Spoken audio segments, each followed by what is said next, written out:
نحمده ونستعينه ونستغفره ونؤمن به ونتوكل عليه ونعوذ بالله من شرور أنفسنا ومن سيئات أعمالنا من يهده الله فلا مضل له ومن يضلله فلا هادي له ونشهد أن لا إله إلا الله وحده لا شريك له ونشهد أن سيدنا وقدوتنا وحبيبنا ومولانا محمدا عبده ورسوله صلى الله تعالى عليه وعلى آله وأصحابه وأولاده وأزواجه وأنصاره وأتباعه وأشياعه ومحبيه وأمته وعلينا معهم أجمعين وسلم تسليما كثيرا كثيرا. أما بعد، فقد قال الله تبارك وتعالى في كتابه المجيد بعد أعوذ بالله من الشيطان الرجيم بسم الله الرحمن الرحيم وقالوا ربنا إنا أطعنا سادتنا وكبراءنا فأضلونا السبيلا ربنا آتهم ضعفين من العذاب والعنهم لعنا كبيرا. وعن عبد الله بن عمر رضي الله تعالى عنهما قال النبي صلى الله تعالى عليه وسلم إن هذه القلوب تصدأ كما يصدأ الحديد إذا أصابه الماء. قيل يا رسول الله صلى الله عليه وسلم وما جلاؤها؟ قال كثرة تلاوة القرآن وذكر الموت. وعن أبي هريرة رضي الله تعالى عنه قال النبي صلى الله تعالى عليه وسلم أدبوا أولادكم على 3 خصال: حب نبيكم وحب أهل بيته وحب تلاوة القرآن، فإن حملة القرآن في ظله يوم لا ظل إلا ظل قادر جبار مع الأنبياء والأصفياء، أو كما قال سيدنا وهادينا محمد صلى الله تعالى عليه وسلم. میرے محترم بزرگوں اور دوستوں، میرے غیور نوجوان ساتھیوں، اس وقت میں نے آپ حضرات کے سامنے قرآن مقدس کی ایک آیت کریمہ تلاوت کی اور اللہ کے حبیب صلی اللہ علیہ وسلم کی 2 حدیث شریف پڑھی، جس میں سے ایک حدیث کو روایت کرنے والے، نقل کرنے والے صحابی رسول حضرت عبداللہ ابن عمر ابن خطاب رضی اللہ تعالی عنہما، حضرت عمر رضی اللہ تعالی عنہ کے صاحبزادے حضرت عبداللہ، اور دوسری روایت حضرت ابو ہریرہ رضی اللہ تعالی عنہ سے منقول ہے، نقل کی گئی. دونوں کے دونوں جلیل القدر صحابی، بہت اونچے درجے کے صحابی، بلکہ یہ کہا جائے کہ فقہائے صحابہ میں سے ہیں تو کوئی غلط نہیں ہے. ان صحابہ کرام میں سے ہیں جو دین میں مسئلے وغیرہ بتایا کرتے تھے، صرف احادیث نہیں نقل کرتے تھے. حضرت عبداللہ ابن عمر رضی اللہ تعالی عنہما کی ایک خصوصیت اور ہے کہ وہ اتباع سنت میں بہت مشہور ہے. آقا مدنی صلی اللہ علیہ وسلم کی سنتوں کے پیچھے پڑنا اور اس کے چکر میں رہنا، کون سا کام آپ کا سنت تھا اور اس پہ پھر عمل پیرا ہونا، یہ ان کی خصوصیات میں سے شمار کیے جاتا ہے. اور دونوں حضرات مکثرین روایت میں سے ہیں، یعنی ان حضرات میں سے ہیں جنہوں نے آقا مدنی صلی اللہ علیہ وسلم سے کثرت سے روایتیں نقل کی ہیں. زیادہ سے زیادہ روایتیں نقل کی ہیں، اور حضرت ابو ہریرہ رضی اللہ تعالیٰ عنہ کو تو اس میں خصوصیت حاصل ہے اس اعتبار سے کہ سب سے زیادہ آقا کی حدیثیں نقل کرنے والے یہی صحابی ہیں۔ ان حدیث ابو ہریرہ را شمار 5,674 ناظم مولانا اسداللہ صاحب سہارنپوری رحمۃ اللہ علیہ نے حضرت ابو ہریرہ رضی اللہ تعالی عنہ سے جو حدیثیں نقل کی گئی ہیں ان کو ایک شعر میں نقل کر دیا ہے، بتا دیا ہے کہ ان کی تعداد کتنی ہے۔ ان حدیث ابو ہریرہ را شمار 5,674 حضرت ابو ہریرہ رضی اللہ تعالیٰ عنہ کی حدیثوں کو شمار کرنا چاہتے ہو، گننا چاہتے ہو، کاؤنٹ کرنا چاہتے ہو تو پھر گن لو 5,374۔ 5,674 فارسی کا لفظ ہے، سب فارسی کا لفظ ہے، انگریزی ہوتی تو ابھی سمجھ میں آ جاتا نا۔ اب فارسی تو مولوی لوگ نہیں سمجھ پاتے آج کے دور میں، تو عوام بیچاری کہاں سمجھے گی۔ کوئی زمانہ ایسا تھا کہ ہمارے پنڈت جی لوگ بھی فارسی سمجھتے تھے۔ ہمارے قریب میں جونپور سے 100 کلومیٹر دوری پہ ایک گاؤں ہے بستی، وہاں پہ ایک پنڈت نے ایس ایچ او کو وہاں درخواست لکھ کر کے بھیجی، تو اس نے خالص اردو استعمال کیا، اس میں خالص اردو۔ اب اس نے جب پڑھا تو اس کو دن میں تارے دکھنے لگے، سمجھ ہی میں نہ آیا کہ لکھا کیا ہے۔ ایسے ہی اردو وہ نہیں سمجھ سکتے ہیں، خالص اردو، وہ بھی اس زمانے کی جس میں فارسی ملی ہوئی تھی یا عربی ملی ہوتی تھی۔ تو اس نے بلوایا اس کو، پنڈت جی سے پوچھا کہ آپ نے یہ کیا لکھا ہے؟ تو پنڈت جی نے سونے پہ سہاگا کا کام کر دیا، کہنے لگے آپ کو اتنا بھی نہیں سمجھ میں آتا ہے؟ الا حاضل قیاس ہمارے یہاں بھر چمار بھی بولتے ہیں، کہنے لو ابھی تو یہی نہیں سمجھ میں آ رہا تھا، آپ نے ایسا جملہ کہہ دیا کہ وہ بھی نہیں سمجھ میں آیا کہ کیا کہنا چاہ رہے ہیں آپ۔ تو اس نے پھر اس کی وضاحت کی، کہا الا حاضل قیاس کا مطلب یہ ہے، یہ عربی کا جملہ ہے، یعنی اس طرز پر ہمارے یہاں تمام ہندو بھائی بولتے ہیں اور آپ کو اتنا جملہ نہیں سمجھ میں آ رہا ہے۔ کوئی زمانہ تھا اس کا۔ اب ظاہر ہے زبان ہے، لینگویج ہے، یہ طرز بدلتا رہتا ہے، زمانہ بدلتا رہتا ہے، زبانیں بدلتی رہتی ہیں۔ ہماری اصل زبان جو ہے وہ عربی ہے، باقی ہماری کوئی اصل زبان نہیں۔ اردو کا اہمیت اس لیے دی جاتی ہے کہ ہمارے دین کا بہت بڑا ذخیرہ اردو میں ہے، اس لیے کہا جاتا ہے کہ اردو کی طرف تھوڑا توجہ دیں، نہیں تو وہی ہوگا کہ ایک صاحب فضائل اعمال پڑھ رہے تھے اور کافی پڑھے لکھے آدمی تھے جو کیڈٹ تھے، لیکن اب وہی ہے، اردو کا رواج اتنا کم ہونے لگا ہے کہ وہ آیا کہ آپ صلی اللہ علیہ وسلم نبوت سے پہلے بکریاں چرایا کرتے تھے، ہے نا، قیرات پہ کچھ تھوڑے سے اجرت پہ، تو انہوں نے پڑھ دیا آپ صلی اللہ علیہ وسلم بکریاں چراتے تھے، نعوذ باللہ من ذالک۔ اب اتنی کمزور اردو ہے کہ اتنا بھی نہیں آ رہا ہے، تو اس حیثیت سے اردو کی طرف تھوڑا توجہ ہمیں دینے کی ضرورت ہے۔ باقی صحیح معنوں میں ہماری زبان صرف عربی ہے، بلکہ باقی زبان کے اعتبار سے کوئی بھی زبان اگر رائج ہے جس میں ہمیں سمجھنا ہے، جسے ہمیں پڑھنا ہے، جسے ہمیں لینا ہے، اور جس کے ذریعے سے ہمیں دنیا میں کام کرنا ہے یا کام چلانا ہے، کوئی بھی زبان ہمارے لیے منع نہیں ہے، کوئی بھی پابندی نہیں ہے۔ اللہ کے حبیب صلی اللہ علیہ وسلم نے منع نہیں کیا، بلکہ بعض صحابہ کرام کو باقاعدہ دوسری لینگویج، دوسری زبان سیکھنے کا آقا نے حکم دیا، بھائی پڑھ کر کے آؤ، ذرا بتاؤ کہ وہ لوگ جو بولتے ہیں کہتے ہیں یہ کیا ہے، اس کی حقیقت کیا ہے۔ ظاہر ہے جب آپ پڑھے رہیں گے تبھی تو پتہ لگا پائیں گے، اور نہیں پڑھے ہیں تو بڑے مسائل کھڑے ہو جاتے ہیں۔ اب ایک مولانا صاحب کے پاس کچھ دیہاتی بیچارے آئے، اب دیہاتی ہیں تو مولانا کو بھائی دیہات میں بات کرنا چاہیے۔ دادا جان مولانا عبد الحلیم صاحب نور اللہ مرقدہ جونپوری، شیخ الحدیث مولانا زکریا صاحب رحمۃ اللہ علیہ کے خلیفہ، اور مولانا شاہ وصی اللہ صاحب رحمۃ اللہ علیہ کے خلیفہ، یہ جب کوئی پڑھے لکھے لوگ آتے تو ہم نے دیکھا کہ خالص اردو بولتے، اور جب دیہاتی آتے تو ایک دم دیہاتی اس میں بھاشا میں بات کرتے، ایک دم دیہاتی اتر کر کے۔ اب وہ مولانا صاحب دیہاتی بیچارے آئے خیریت لینے کے لیے، مولانا صاحب نے دھیان نہیں دیا، انہوں نے اپنا روب بٹھانا شروع کر دیا کہ بھئی ہم بہت پڑھے لکھے ہیں۔ اب مولانا صاحب نے ان سب دیہاتیوں سے کہا سلام کلام کے بعد کہ امسال تمہارے کشت زار گندم میں تقاطر امطار ہوا ہے کہ نہیں؟ امسال کا مطلب اس سال،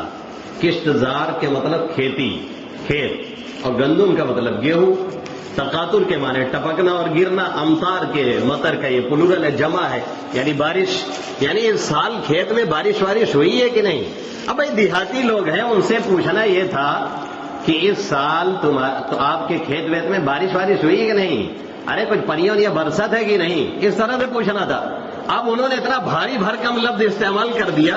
تو ایک دیہاتی ساتھی نے دوسرے کو ٹھنکی دی اور اس کے بعد کہنے لگا چلیے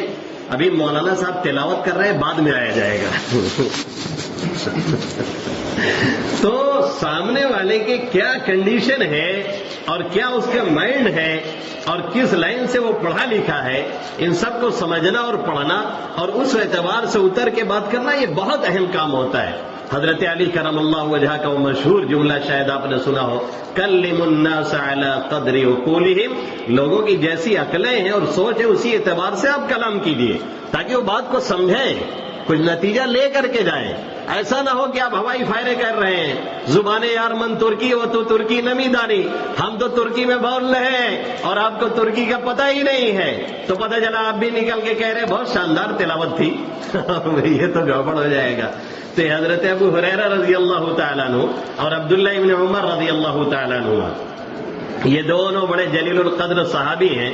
اور آقا مدنی صلی اللہ علیہ وسلم سے کثرت سے روایت نقل کرنے والوں میں سے ہیں اور ہر صحابی جلیل القدر ہوا کرتا ہے. دادا جان عبد الحلیم صاحب رحمۃ اللہ علیہ جیسے کسی صحابی کا نام آتا فوراً فرماتے کہ بہت اونچے درجے کے صحابی، پھر فوراً فرماتے کہ ہر صحابی جلیل القدر ہوا کرتا ہے. یہ جو معیار اور لیول اور درجے بیان کیے جاتے ہیں یہ ان کے آپس کے اعتبار سے ہوتے ہیں، ہمارے اور آپ کے اعتبار سے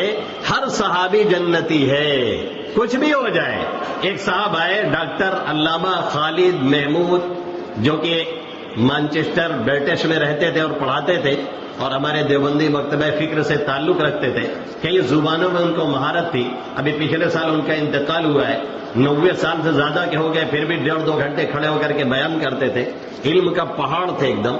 تو ایک مرتبہ ایک صاحب آئے حضرت امیر معاویہ رضی اللہ تعالیٰ عنہ پہ اعتراض کرنے لگے. دیکھیے جس کو کسی صحابی سے بدظنی ہوتی ہے نا تو یہیں سے وہ انٹر کرتا ہے، حضرت معاویہ رضی اللہ تعالیٰ عنہ کے واسطے سے یہیں سے وہ انٹر کرتا ہے. جب اس طرح کی باتیں کرنے لگے نا تو اس کو وہیں روک لیجئے، ورنہ یہ مان کر کے چلیے کہ اس کا عقیدہ وغیرہ سب چوپٹ ہو جائے گا کچھ دنوں کے اندر اور اس کی شکل بتانے لگے گی کہ یہ گستاخ رسول ہے. دیکھ کر کے شکل پہچان میں آ جاتا ہے کہ یہ علماء کا اور اکابرین کا اور صحابہ کرام کا یہ گستاخ ہے. ایسی نحوست چہرے پہ ٹپکتی ہے کہ ذرا بھی اگر دیدہ بینا ہو تو آسمی پہچان لے کہ یہ گستاخ رسول ہے اور گستاخ صحابہ ہے. تو انہوں نے کچھ اعتراض کیا تو آپ نے فرمایا پھر بھی تو ہیں صحابی. پھر اس نے کوئی اعتراض کیا تاریخی حوالے سے، کہا پھر بھی تو ہیں صحابی. پھر اس نے تیسری بات کہی تو پھر انہوں نے کہا پھر بھی ہے صحابی، اور جو صحابی کا مقام ہے تم تلوے رگڑتے رگڑتے مر جاؤ گے اور زمین پہ پیشانی گھستے گھستے مر جاؤ گے لیکن کسی بھی صحابی کی گرد کو نہیں پا سکتے. اس لیے کہ وہ 2 آنکھیں کہاں سے لے کے آؤ گے جنہوں نے ایمان اور اسلام کی حالت میں آقا مدنی صلی اللہ علیہ وسلم کا دیدار کیا تھا. وہ چند ثانیے، چند لمحے، چند سیکنڈ اور چند منٹ کہاں سے لے کر کے آئیں گے جنہوں نے ایمان اور اسلام کی حالت میں آقا مدنی صلی اللہ علیہ وسلم کی صحبت اٹھائی تھی. اور یہ صحبت کیا چیز ہوتی ہے اگر سمجھنا ہو تو 1 منٹ میں سمجھ لیں. آج کل پودوں کو صحبت کرانے کا رواج چل گیا ہے. اگر آپ پودوں کو بتلائیں کہ آپ فلاں کی صحبت میں بیٹھیں، ایسے رہیں ویسے رہیں، کلمی آم کو آپ سمجھائیں کہ دیکھو آپ کو 5 سال بعد کلمی آم نہیں دینا ہے، پھل آنا چاہیے لنگڑا آم، تو آپ 5 سال نہیں 10 سال اس کے سامنے تقریر کرتے رہیں. ایک آم بھی کلمی میں لنگڑا نہیں آنے والا ہے، لنگڑا میں کلمی نہیں آنے والا ہے. ایک ہی طریقہ ہے، ایک ہی طریقہ ہے. بس کیا کیجئے کہ دونوں کو جوڑ دیجئے، قلم کر کے ملا دیجئے تو لنگڑا میں کلمی آ جاتا ہے اور کلمی میں لنگڑا آ جاتا ہے. پھولوں کو نہیں دیکھتے ہیں کیسے صحبت ہوتی ہے، کالے کالے پھول ہیں، اس میں پتہ چلا کہ گلاب کا جو سرخ والا ہے اس کو ملا دیا، ملا کر کے دونوں کو کچھ دن تک باندھے رکھا، ایک دوسرے کی جب صحبت نصیب ہوئی تو اس میں دو دو کلر کے پھول آنے شروع ہو جاتے ہیں۔ یہ ہے صحبت، اچھی صحبت ہے تو اچھا حال ہے اور بری صحبت ہے تو برا حال ہے۔ تو وہ صحبت نبی صلی اللہ علیہ وسلم جو چند سیکنڈ یا چند لمحے کے لیے پائی گئی ہے، ہم اور آپ پوری زندگی ناک رگڑتے رہیں کبھی بھی حاصل کرنے والے نہیں ہیں۔ کوئی ولایت کے اونچے مقام کو فائز ہو جائے جس سے اوپر کوئی مقام ہی نہیں ہے، پھر بھی کسی صحابی کی گرد کو نہیں پا سکتا ہے۔ انہوں نے لوور کورٹ نہیں، ہائی کورٹ نہیں، سپریم کورٹ سے یعنی اللہ رب العزت کی جناب سے اور آقا مدنی صلی اللہ علیہ وسلم کی لسان مبارک سے انہیں اسی دنیا کے اندر جنت کا سرٹیفکیٹ دے دیا گیا ہے۔ باقی پوری جماعت کے اعتبار سے کسی کو جنت کا سرٹیفکیٹ دیا گیا اور یہ کبھی نہیں ہوا۔ جماعت کے اعتبار سے پوری جماعت مقدس ہے، اس لیے عقیدہ ذہن و دماغ میں بیٹھا لیجئے کہ کبھی بھی صحابی پر تنقید نہیں کی جا سکتی ہے۔ یہ ذہن و دماغ میں ہمیشہ کے لیے بیٹھا لے۔ کوئی اس طرح کی بات کرے تو اس سے کہیں برائے مہربانی اس سے باز آ جائیں، ورنہ آپ کا ایمان چلا جائے گا اور ایمان کا آپ کا خطرہ ہے۔ اور اگر وہ نہیں باز آتا ہے تو اس سے اپنے آپ کو بچانے کی ضرورت ہے، ورنہ وہی بری صحبت ہے جو ہمیں اور آپ کو تباہ کر کے رکھ دے گی۔ تو یہ دونوں جلیل القدر صحابی ہیں اور ہر صحابی جلیل القدر ہوتا ہے۔ ان سے ہم نے دو روایتیں آپ کے سامنے پڑھی ہیں اور اللہ کے حبیب صلی اللہ علیہ وسلم کی اور ایک آیت کریمہ ہم نے تلاوت کی ہے۔ اس پہلی روایت میں جو حضرت عبداللہ ابن عمر رضی اللہ تعالی عنہما سے مروی ہے، اس میں آقا مدنی صلی اللہ علیہ وسلم کیا فرماتے ہیں؟ ان هذه القلوب تصدع كما يصدع الحديد اذا اصابه الماء۔ ہمارے اور آپ کے جو دل ہیں اس پہ زنگ لگ جایا کرتا ہے، زنگ آلود ہو جاتے ہیں۔ آپ نے لوہے کو دیکھا ہے، پانی وانی پڑتا ہے تو اس پہ زنگ لگ جاتا ہے، مرچے لگ جاتے ہیں، ریگ مار سے اسے صاف کرنا پڑتا ہے، پھر پینڈ کرنا پڑتا ہے۔ اور کبھی کبھی یہ کنڈیشن ہوتی ہے کہ اگر آپ نے اس کی صفائی وغیرہ نہیں کی، آپ نے اس کی دیکھ بھال نہیں کی، آپ نے ریگ مار سے اس کی صفائی کر کے اس پہ استر اور اس پہ پینٹ نہیں مارا تو دھیرے دھیرے وہ سڑ کر کے گل کر کے ختم ہو جایا کرتا ہے۔ یہ عام مشاہدہ ہے جو ہم نے بھی کیا ہے اور آپ نے بھی کیا ہے۔ اگر وقت رہتے اس کی دیکھ ریکھ کی گئی، وقت رہتے اس کی صفائی ستھرائی کی گئی اور وقت رہتے اس پہ پینٹ یا اس سے استر لگایا گیا تو پھر اس کی بقا کچھ دنوں تک ممکن ہوتی ہے۔ اور اگر وقت رہتے یہ کام نہیں کیا گیا تو پھر پتہ چلا کہ وہ سڑ کر کے گل کر کے ختم ہو جایا کرتا ہے۔ ایسے ہی اللہ کے حبیب صلی اللہ علیہ وسلم فرما رہے ہیں کہ ہمارا اور آپ کا جو دل ہے اس دل پر بھی زنگ لگ جایا کرتا ہے، مرچے لگ جایا کرتے ہیں، پردے پڑ جایا کرتے ہیں۔ کس کے زنگ؟ اللہ اور اس کے رسول کے محبت سے دوری ہونے لگتی ہے، ان کے تعلقات مدھم ہونے لگتے ہیں، مات پڑنے لگتے ہیں، اور جو وہ تعلق ہونا چاہیے اللہ سے یا اس کے حبیب صلی اللہ علیہ وسلم سے وہ نہیں رہ پاتا ہے، اس پہ پرت پڑنے لگتی ہے۔ اور اس کی کھلی ہوئی دلیل یہ ہوتی ہے کہ نمازوں میں سستی، تلاوت میں سستی، ذکر میں سستی، عبادات میں سستی، سنت کے اہتمام میں سستی یا اس سے دوری یا اس سے غفلت، اور یہ پردے جب ہائی لیول کے پڑ جاتے ہیں تو پھر صرف اس سے دوری نہیں ہوتی بلکہ اس سے الرجی ہو جایا کرتی۔ اللہ ہم سب کی حفاظت فرمائے۔ یہ سب سے آخری پوزیشن ہے، یہ آپ مان کر کے چلیں کہ سب سے آخری پوزیشن ہے۔ اس کے بعد وہ سڑائن ہے جو وہ چاک کر کے دروازے وغیرہ کو کاٹ دیتی ہے، ایسے ہی وہ ہمارے اور آپ کے دلوں پہ وہ زنگ ہے جو ہمارے اور آپ کے دلوں کو سڑا کر کے ختم کر رہے ہیں اور اللہ اور اس کے رسول کی محبت سے ہم کو اور آپ کو دور کرتے چلے جاتے ہیں، دور کرتے چلے جاتے ہیں۔ اور ایک دن وہ آتا ہے کہ پھر ہمیں اللہ اور اس کے رسول کی باتیں بھی اچھی نہیں لگتی ہیں۔ پھر اس دن کے آنے سے اللہ سب کی حفاظت فرمائے۔ یہ مان کر کے چلیں کہ دل پہ ایسے غفلت کے پردے پڑ چکے ہیں کہ واپسی ناممکن تو نہیں، مشکل ضرور ہے۔ ناممکن تو نہیں کیونکہ اللہ کبھی بھی ہدایت دے سکتا ہے، کسی کو بھی دے سکتا ہے، لیکن مشکل ضرور ہو جاتی ہے۔ اور اگر کسی کو ملی ہے تو ہمیشہ اس کی قدر کرنی چاہیے اور اس کا انعام اور احسان ماننا چاہیے۔ اللہ کیا فرماتا ہے 27ویں پارے میں سورہ حجرات کے اندر، یمنون علیک ان اسلموا قل لا تمنوا علی اسلامکم، یہ لوگ آپ پر احسان جتلا رہے ہیں کہ یہ اسلام لے آئے ہیں، یہ ایمان لے کر کے آئے، آپ پہ احسان جتلا رہے ہیں۔ آپ کہہ دیجئے ہم پر کوئی احسان مت جتلاؤ، کوئی اس کا احسان مت بتاؤ کہ ہم ایمان لائے یا اسلام لائے، اس کی کوئی بات ہم سے مت کہو، اور اس طرح کے احسانات ہم کو مت دکھاؤ۔ کیوں؟ بل اللہ یمن علیکم ان ہداکم للایمان ان کنتم صادقین، اللہ تم پر یہ احسان جتلا رہا ہے کہ اس نے تمہیں اس بات کی توفیق دی کہ تمہیں ایمان ملا، تمہیں اس کی معرفت ملی، تمہیں اس کی پہچان ملی، اور تم نے یہ جانا کہ ہمارا خالق اور مالک ایک ہے، اور تمہیں یہ یقین پیدا ہوا کہ گاڈ اور لارڈ ایک ہے، اور تمہیں یہ یقین ملا کہ اس دنیا کا کریٹر اور بنانے والا صرف ایک ہے۔ یہ احسان ہم نے تمہارے اوپر کیا ہدایت دے کر کے، ورنہ تم سے ہینڈسم، ورنہ تم سے بہترین پرسنالٹی والے، ورنہ تم سے بہترین شکل و صورت والے، ورنہ تم سے بہترین مال و دولت والے، ورنہ تم سے بہترین باڈی رکھنے والے نہ معلوم کتنے ہیں جنہیں ہم نے نہیں چاہا تو کبھی ایک سجدہ بھی انہیں نصیب نہیں ہوا۔ اللہ جسے توفیق نہ دے انسان کے بس کی بات نہیں۔ فیضان محبت عام تو ہے،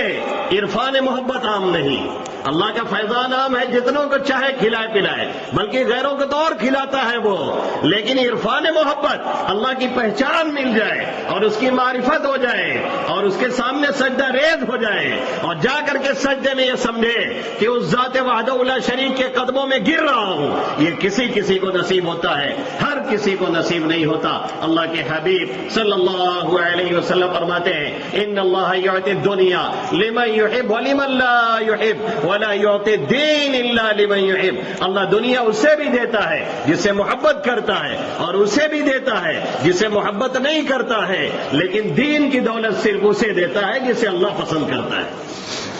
ان اللہ یعطی الدنیا لمن یحب ولمن لا یحب ولا یعطی الدین الا لمن یحب، اس لیے دنیا کا مل جانا یہ کوئی معیار نہیں ہے۔ ہاں دین بھی ہو اور دنیا بھی ہو تب تو پھر چار چاند ہے کہ اسی دین کے مطابق وہ دنیا کو استعمال کرتا ہو، اسی دین کے مطابق وہ دنیا کو خرچ کرتا ہو۔ جیسا کہ ایک دوسری حدیث میں نوجوان کچھ چہرے بیٹھے ان کے لیے سنا دو، اللہ کے حبیب صلی اللہ علیہ وسلم فرماتے ہیں ان اللہ یحب المؤمن المحترف، اللہ اس مومن کو پسند کرتا ہے جو ایمان والا بھی ہو اور ساتھ میں پیشہ کوئی کام کرتا ہو۔ ایمان والا بھی ہے، انجینئر بھی ہے، ایمان والا بھی ہے، ڈاکٹر بھی ہے، ایمان والا بھی ہے، پائلٹ بھی ہے، ایمان والا بھی ہے، کوئی ہنر بھی رکھتا ہے، ایمان والا بھی ہے، کما کے لاتا ہے، خود کھاتا ہے، چار لوگوں کو ذریعہ بنتا ہے، ایمان والا ہے، خود کمائی کرتا ہے، بیواؤں کا، یتیموں کا، مسکینوں کا، یتیموں کا، فقیروں کا، پڑوسیوں کا سہارا بنتا ہے، ایمان والا ہے، کما کے لاتا ہے، اپنی قوم کی سربلندی کی فکر کرتا ہے، ایمان والا ہے، جائز طریقے سے کماتا ہے اور جائز جگہوں پہ اسے استعمال کرتا ہے۔ اللہ کے حبیب صلی اللہ علیہ وسلم فرماتے ہیں اس کو خیر المنازل عطا کیا گیا ہے، اس کا دین بھی بہتر ہے، اس کی دنیا بھی بہتر ہے۔ ہم خرما و ہم ثواب، ہم خرما و ہم ثواب، خرما بھی ہے، ثواب بھی ہے، خود کھا رہا ہے، ثواب بھی مل رہا ہے، اپنے اوپر خرچ کر رہا ہے تو بھی صدقے کا ثواب، بیوی بچوں پہ خرچ کر رہا ہے تو بھی صدقے کا ثواب، یتیموں اور مسکینوں کا بوجھ اٹھا رہا ہے تو بھی صدقے کا ثواب۔ اور ہمارے اور آپ کے ذہن و دماغ میں تو یہ ہوتا ہے کہ ہاں سب سے اونچا اور بہترین گھر کس کا ہے بھائی؟ آپ سے پوچھا جائے، ہم سے پوچھا جائے، یہ پوچھا جائے ممبئی میں سب سے مشہور کس کی بلڈنگ ہے تو آپ کہیں گے امبانی صاحب کی، زیادہ نہیں 8,000 کروڑ کی ہے، کوئی کہے گا اڈانی کی، کوئی کسی اور کی بتائے گا، کوئی کسی اور بنگلے کا نام لے گا۔ یہی ہے نا بھائی، ہمارے اور آپ کی سوچ کے اعتبار سے تو یہی ذہن میں جائے گا،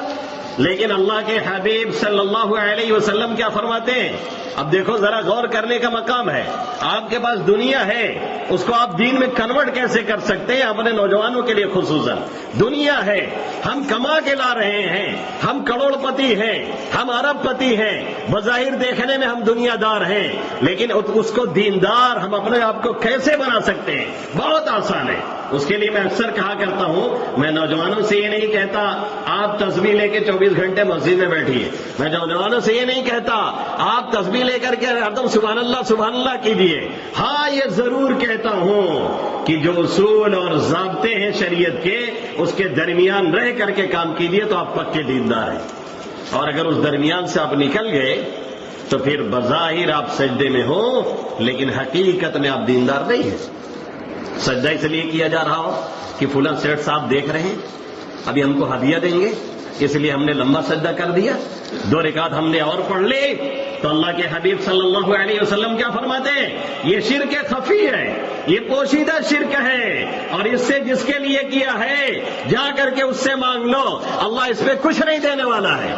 ایک چونی اللہ نہیں عطا کرنے والا ہے، ایک پیسے کا ثواب نہیں ملنے والا ہے۔ کیوں؟ اس لیے کہ یہ دوسرے کے لیے کیا گیا تھا، اور اللہ واسطے کیا گیا یہ سوچ کر کے کہ اللہ کے حبیب صلی اللہ علیہ وسلم نے فرمایا کسب الحلال فریضۃ بعد الفرائض، اور فرائض کی ادا کرنے کے بعد حلال رزق کا کمانا بھی ایک فریضہ ہے، اس لیے دوڑے، اس لیے محنت کرے، اس لیے دکان کھولے، اس لیے ملازمت پہ جائے، اس لیے انجینئرنگ سیکھے، اس لیے ڈاکٹری سیکھے، اس لیے کوئی پیشہ سیکھے، اور یاد رکھے کہ رزق کے لیے لباس کو گندا کرنا ضمیر اور دل کو گندا کرنے سے کہیں بہتر ہے۔ رزق کے لیے دوڑ دھوپ لگانا اور اپنے پیٹ پہ بوریے لادنا اور پیٹ اور کپڑے کو گندا کرنا کسی کے سامنے ہاتھ پھیلانے سے کہیں بہتر ہے۔ رزق کے لیے اپنی عزت اور وقار کو داؤ پہ لگانا اور اس کے لیے اپنی جان کو بھی دے دینا، اللہ کے حبیب صلی اللہ علیہ وسلم فرماتے ہیں من قتل دون مالہ فهو شہید، جو اپنے مال کی حفاظت میں مار دیا جائے وہ بھی شہید ہوتا ہے اور مقام شہادت سے سرفراز کیا جاتا ہے۔ یہ کوئی معمولی بات نہیں ہے، کمائے اور لائے اور دوسروں کو کھلائے۔ اب ہم سے پوچھے تو ہم کہیں گے اڈانی اور امبانی کے بنگلے ہیں، اللہ کے حبیب صلی اللہ علیہ وسلم کیا فرماتے ہیں؟ خیر بیت بیت من المسلمین فیہ یتیم یحسن الیہ وشر بیت من المسلمین فیہ یتیم یساء الیہ، سب سے بہترین گھر وہ مسلمان کا گھرانہ ہے، چاہے وہ جھوپڑ پٹی ہی کیوں نہ ہو، اس میں ٹائلس نہ لگی ہو، وہ بنگلہ نما نہ ہو، لیکن اس میں کوئی یتیم بچہ ہے جس کے ساتھ اچھا سلوک کیا جاتا ہے، جو کھایا جاتا ہے اسے کھلایا جاتا ہے، جو پہنا جاتا ہے اسے پہنایا جاتا ہے، جو چائے وغیرہ پی جاتی ہے اسے بھی پلائی جاتی ہے، بلکہ کچھ بڑھ کے اس کی خدمت کی جاتی ہے۔ آقا فرماتے ہیں یہ سب سے بہتر گھر ہے، چاہے وہ کتنی معمولی جھوپڑی والا ہو، اور سب سے بدتر گھر کون ہے؟ چاہے 8,000 کروڑ کا ہو لیکن اس میں کوئی یتیم ہے، کوئی مسکین ہے، کوئی بیوہ ہے، کوئی یتیمہ ہے، کوئی فقیرہ ہے، اور اس کے ساتھ اچھا معاملہ نہیں ہوتا، آقا مدنی صلی اللہ علیہ وسلم فرماتے ہیں وہ سب سے بدترین گھرانہ ہے، سب سے بدترین گھرانہ ہے۔ کتنی اونچی بلڈنگ ہو، کتنی اے سی لگی ہو، کتنی ہائی فائی مکان ہو، کتنی اربوں اور خربوں میں بنا ہوا ہو، لیکن میرا نبی فرما رہا ہے کہ وہ سب سے بدترین ہے۔ تو اللہ کے حبیب صلی اللہ علیہ وسلم فرما رہے ہیں یہ دل زنگ آلود ہو جاتا ہے، اب اسے لوٹانا ہے، آپ کو اس کو سیکل کرنا ہے، اس کی صفائی کرنی ہے، اس کو صاف ستھرا کرنا ہے، اور اللہ سے جو کریکشن ہونا چاہیے اس کو پیدا کرنا ہے۔ تو اس کا طریقہ کیا ہے؟ اللہ کے حبیب صلی اللہ علیہ وسلم نے اس حدیث میں اس کا طریقہ بتلایا، اور کیا فرمایا؟ ان هذه القلوب تصدع كما يصدع الحديد اذا اصابه الماء قيل يا رسول الله وما جلاؤها، اللہ کے حبیب صلی اللہ علیہ وسلم سے پوچھا گیا اس زنگ آلود دل کو کیسے صاف کیا جائے گا، یہ دل کیسے صاف ہوگا، اس کی صفائی کیسے ہوگی، یہ سیکل کیسے ہوگا، اس کی پالش کیا ہے، اس پہ ہم ریگمار کیسے جلائیں؟ اللہ کے حبیب صلی اللہ علیہ وسلم نے کیا فرمایا؟ کثرت تلاوت القرآن، تلاوت قرآن کثرت سے کرو، تلاوت قرآن کثرت سے کرو، قرآن لے کر کے بیٹھو۔ اور بہت سے لوگ اس میں ہوں گے، کہیں گے کہ ہمیں بوڑھے ہو گئے ہیں، نہیں آتا ہے، نہیں سیکھ پا رہے ہیں، تو ہم ان سے کہیں گے اس بڑھاپے میں ملٹی میڈیا موبائل آپ سیکھ لیتے ہیں اپنے پوتے سے، اپنے نواسے سے، اپنے ناتی سے، کہتے ہیں نا دادی دادا کا حال یہ کہ چشمہ لگا کر کے دکھتا نہیں ہے، اس کے باوجود کہتے ہیں تری پتوا یہ ویڈیو لگاؤ تو تری نتی تری بتاؤ کیا لکھا ہوا ہے۔ تو آپ کو پوچھنے میں شرم نہیں آتی ہے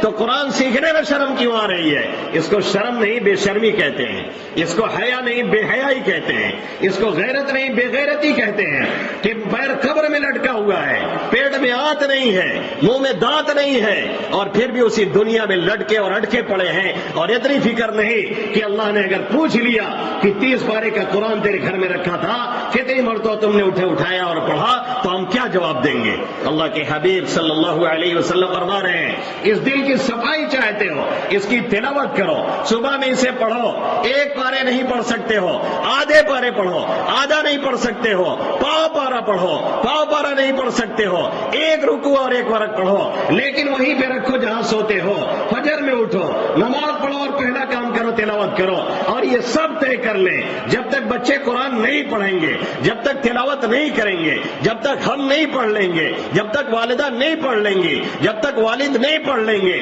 جب تک دادا دادی نہیں پڑھ لیں گے، جب تک نانا نانی نہیں تلاوت کر لیں گے، تب تک ٹفن نہیں تیار ہوگی، تب تک چائے نہیں دی جائے گی، تب تک اسکول بس نہیں آ سکتی ہے، تب تک اسکول نہیں بھیجا جا سکتا ہے۔ جس روز اس قوم نے اس کی طرف توجہ کر لیا، اس کا دل بھی صاف ہوگا، اللہ سے کنیکشن بھی مضبوط ہوگا، اور جیسے صحابہ کرام مٹھی بھر جماعت اور پوری دنیا پہ غالب تھے، انشاءاللہ تعالی پھر سے ہمیں اور آپ کو غلبہ نصیب ہوگا، وہ معزز تھے زمانے میں مسلمان ہو کر، اور ہم خوار ہوئے تاریک قرآن ہو کر ہم نے قرآن سے تعلق توڑ لیا ہے۔ گھروں میں چلے جاؤ، کئی قرآن ہمارے پاس ہے، لیکن پتہ چلا کہ سال بھر ایسے ہی رکھا ہوا ہے، رمضان میں کھلا تھا، پھر اگلے رمضان میں کھلتا ہے، اور کوئی گھرانے تو ایسے اللہ عبادت فرمائے اور ہدایت دے کہ سال نہیں، کئی سال گزر جاتے ہیں، پھر بھی ان کے ہاں قرآن نہیں کھلتا ہے۔ ہمارا کوئی وفات پاتا ہے، ہم 2-4 قرآن اس کے نام پہ لا کر کے ہدیہ کر دیتے ہیں۔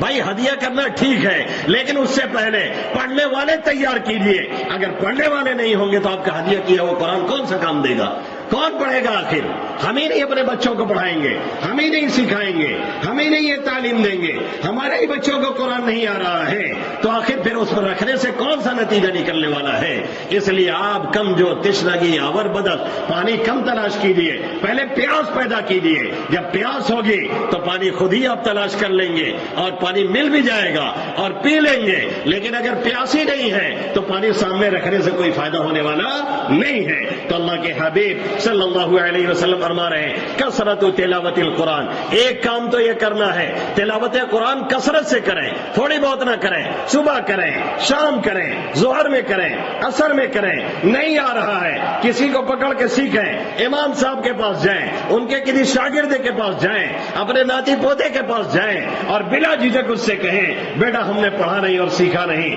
اب آخر عمر میں توجہ ہوئی ہے، تم ہم کو سکھا دو، تاکہ کم سے کم ہم اللہ کو منہ دکھانے کے لائق رہیں کہ اس حالت میں ہم پہنچ کر کے مولا سیکھ رہے تھے، نہیں آ رہا تھا چلے آئیں۔ ہماری دادی مرحومہ صرف 1 پارا اما پارا پڑھے ہوئے تھی، اما پارا بس، اس کے علاوہ کوئی ان کے زبان پہ جملہ چڑھتا ہی نہیں تھا۔ لیکن آپ کو معلوم ہونا چاہیے، آپ کی حیرت کی انتہا نہیں ہوگی کہ وہی 1 پارا وہ روزانہ اتنا پڑھتی تھی کہ اکثر 1 ختم کے برابر ہو جاتا تھا، اکثر 1 ختم کے برابر ہو جاتا تھا۔ اور دادا مرحوم یہ حافظ نہیں تھے، لیکن تلاوت اتنی کثرت سے کرتے تھے کہ جب رمضان میں حافظ جی لوگ پیچھے لقمہ دینے سے عاجز ہو جائیں اور خود حافظ جی بھلا جائے لقمہ دینے والا، اکثر دادا رحمت اللہ علیہ ٹوک دیتے تھے، اتنی کثرت سے تلاوت کرتے تھے۔ ایسی جب تلاوت ہوتی ہے گھروں میں رحمت اترتی ہے، ایسی جب تلاوت ہوتی ہے گھروں میں سکینہ اترتا ہے، ایسی جب تلاوت ہوتی ہے رحمت کے فرشتے آتے ہیں، ایسی جب تلاوت ہوتی ہے شیاطین وہاں سے نکل جاتے ہیں، ایسی جب تلاوت ہوتی ہے جناتوں کا بسیرا نہیں ہوتا، ایسی جب تلاوت ہوتی ہے دل میں کدورت نہیں ہوتی، ایسی جب تلاوت ہوتی ہے دل کا کنیکشن اللہ سے مضبوط ہوتا ہے، ایسی جب تلاوت ہوتی ہے آدمی لے کر کے بیٹھتا ہے اور یہ سمجھتا ہے اپنے رب سے ہم کلام ہو رہا ہوں اور کسی بڑے کا کلام پڑھ رہا ہوں، کسی بادشاہ کا کلام پڑھ رہا ہوں۔ اس کے ذہن و دماغ میں جب یہ بات آ جاتی ہے تو پھر رب سے اس کا کنیکشن جڑتا ہے۔ یہی وجہ ہے حضرت اکرمہ ابن ابی جہل رضی اللہ تعالیٰ جب قرآن مقدس لے کے بیٹھتے تو گر کر کے بے ہوش ہو جاتے اور کہتے ھذا کلام ربی،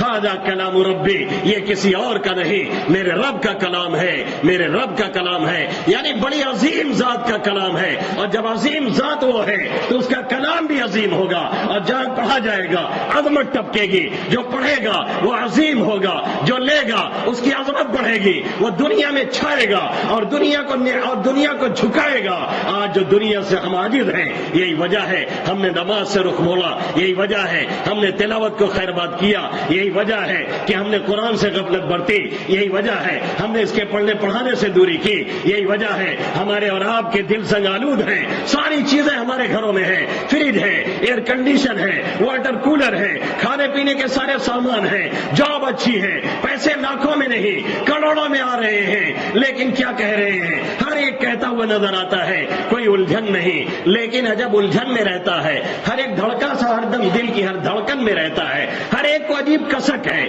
ایک الجھن ہے، ایک پریشانی ہے، ایک بے چینی ہے، وہ دواؤں سے دور ہونے والی نہیں، اسے دور کرنا ہے، آئیے سجدہ ریز ہوئیے، اسے دور کرنا ہے، قرآن لے کر کے بیٹھیے، اللہ سے ہم کلام ہوئیے۔ جس روز ہماری قوم نے یہ کام شروع کر دیا اور کم سے کم ان دو باتوں پہ عمل کر لیا اور قرآن اپنے کمرے میں رکھنے لگی، اور جیسے موبائل کو رات میں لے کر کے 2:30-3 بجے تک یہ قوم چلا رہی ہوتی ہے اور 10 بجے اٹھتی ہے، ایسے ہی قرآن بغل میں رکھنے لگی اور اس کو اٹھا کر کے پڑھنا تو دور کی بات، اگر صرف دیکھنا شروع کر دیا اور کہنے لگے یا ربا تیرا کلام ہے اور تو نے اتارا ہے، جو کچھ احکام ہے سب سچ ہے۔ کتنے ان پڑھ تھے، جاہل تھے، قرآن نہیں سیکھ سکے اور آخر عمر تک ان کو پڑھنا نہیں آیا، لیکن وہ قرآن لے کر کے بیٹھتے اور اپنے رب سے رو رو کے یہ کہتے اللہ آتا تو نہیں ہے لیکن جانتا ہوں تیرا کلام ہے، جو کچھ سب اس میں ہے سب صحیح ہے، سب سچ ہے۔ یہ لے کر کے قرآن کے بیٹھ کر کے